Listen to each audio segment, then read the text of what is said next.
Going in depth tonight on President Trump's high-stakes phone call today with Russia's Vladimir Putin. The White House confirms the peace process in Ukraine will now begin with a 30-day pause on attacks on energy infrastructure.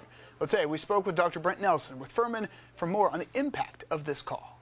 Well, Dr. Nelson, thank you so much, as always, for taking some time with us. Let's go ahead and focus on this phone call here between President Trump and Vladimir Putin. How significant is it that they even had this phone conversation, let alone for 2 hours?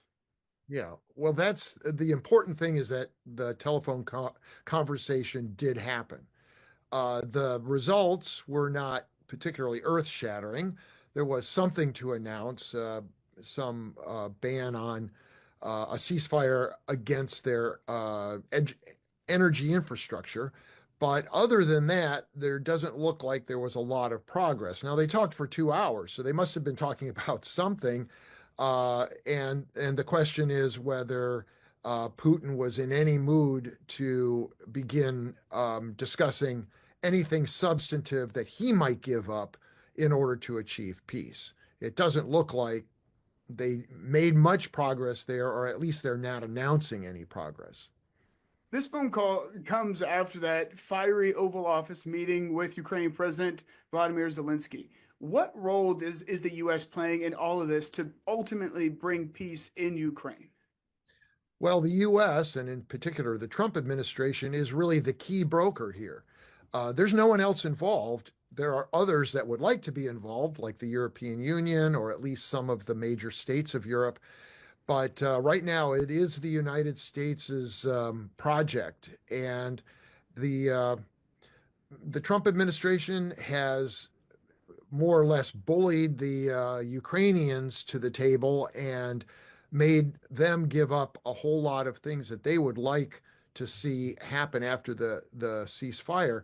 Now it's up to Putin, and whether Trump has as much leverage over Putin as he had over Zelensky is an open question. I don't really think he has that much leverage over Putin. We'll see in the next few months as these talks begin to spin out.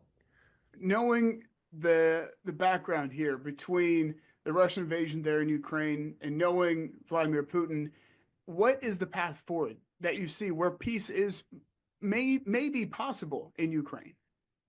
Well, the big issues are land and security guarantees.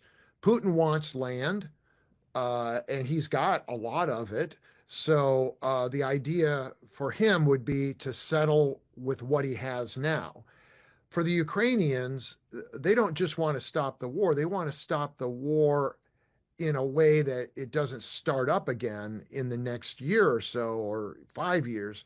So they need security guarantees, and preferably they would like the United States to give them those guarantees. Doesn't look like that might happen in the near future. So Europe has said they will provide those guarantees, including boots on the ground.